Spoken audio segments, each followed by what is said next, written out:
like and subscribe.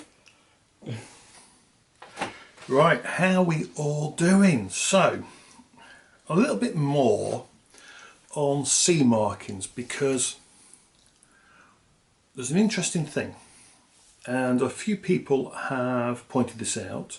I've done a video on it and I've said, well, we can't have C rated because of this particular thing before now, so we can now ignore all that. That's all wrong, and it is complicated.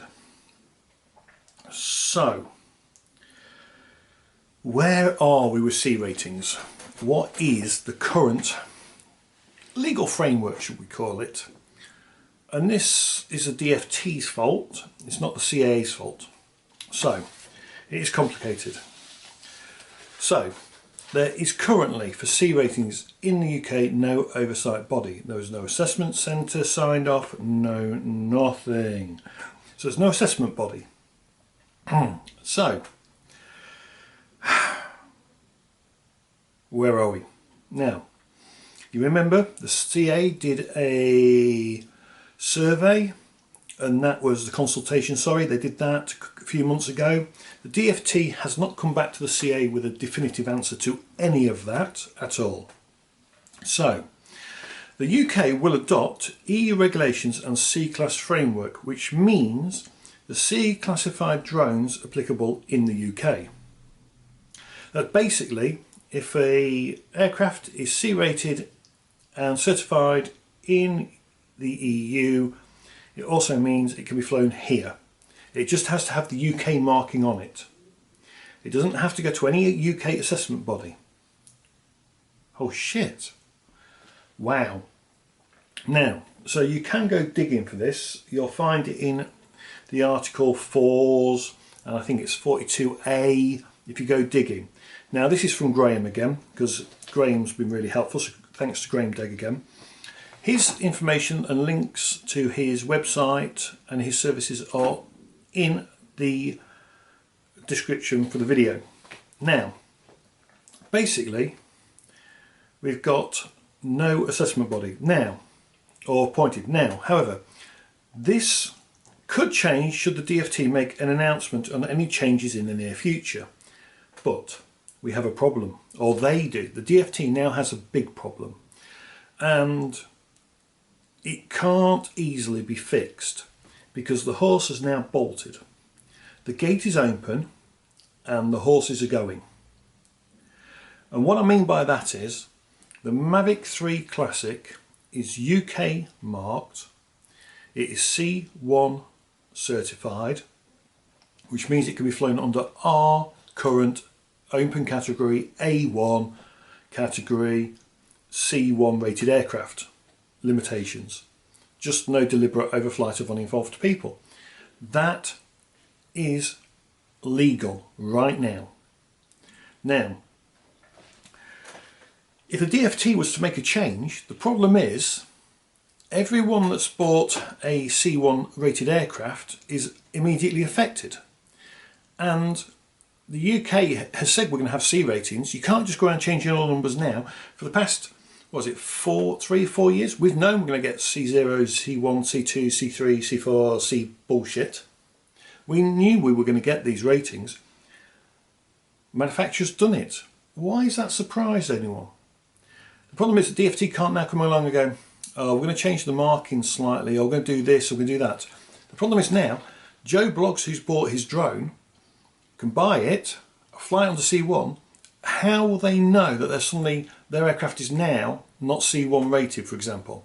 How would they know that if they've bought it off eBay and it says C1 on it, it's not C1 rated anymore? So there's now a big problem. The horse is bolting into the distance, to be honest, because the longer they leave it, the worse it gets. And as an industry, and I've done a video on this as well, there's no assessment body. And we've been agonising over this. There's a few of us on the groups. There's been no assessment body.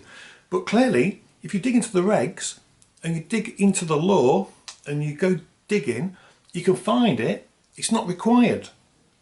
It quite clearly goes, the UK will adopt EU regulation and C-class framework, which means the C classified drones are applicable in the UK. It's crazy. I know. The CA has even encouraged this to some extent in interviews and QAAs at some events, I've been told. And Graham was even told at DroneX, I was told this loophole will be closed by the DFT in a forthcoming issue of the regs. But it isn't a loophole, it never was a loophole. It's a deliberate intention to allow EU markings to be used in the UK. So we now know that. And it means that, yeah, the Mavic 3 Classic is definitely C1 rated. Now, the original Mavic, a lot of people are saying to me, what about the original Mavic 3? If DJI give you a C1 sticker and you put it on and it's got the sticker's correct for UK C1 markings, is that correct? Don't know. You know, people did say retrospective marking wouldn't be applied to. However, if DJI acknowledge you've done the firmware update and sends you the sticker and you stick it on, no one's going to know the freaking difference. Honestly, no one's going to know. And if you bought one second hand with a C1 sticker on it, how would you dispute it? You wouldn't. You wouldn't even think twice about it, would you? So the original Mavic 3, not so sure. You know, if DJI sends you a sticker, stick it on and fly it on the C1. Trust me, most police officers wouldn't have a Scooby-Doo if they stopped you. Remember, C1 means that basically you can take off a metre from someone. That's the only thing. You just can't deliberately overfly them. So yeah, don't worry about the assessment body. It's not required in the UK. We've adopted the EU, and an EU marked up aircraft, as long as it's got the UK sticker on it, because the standards are the same. The EU standards and the UK standards are the same. So someone somewhere has either really screwed up or known what they're doing quite well. But it's not the CA's fault, so it's not a dig at them. This is the DFT that have left it. But now it's too late to go, oh, drone's got to go through an assessment centre over there. That's too late now. That horse has gone. It's galloping away every day now, because the more people that order these aircraft with C markings on them, or C1, and it's got C1 UK, it's basically, it's irrelevant now. There doesn't need to be an assessment body either, which is interesting. That's it really. Yeah. So why did we agonise over assessment bodies when we didn't need to? I should look further into the rules, shouldn't I? Thank you to Graham for his information, as always. And yeah, it's very interesting. Very, very interesting stuff. Basically, no assessment body needed. Got a C1 mark on it, like the Mavic 3 Classic, with a UK CA on it. It's fine. It is C1 rated, and you can fly it legally as you would a C1, as per the rules. Right, everyone, safe flying, take care, and get yourself a Mavic 3 Classic for some reason. I'll put a link to a store where you can get them next day in the UK as well. Right, have fun. Enjoy. Thanks for watching. Like and subscribe.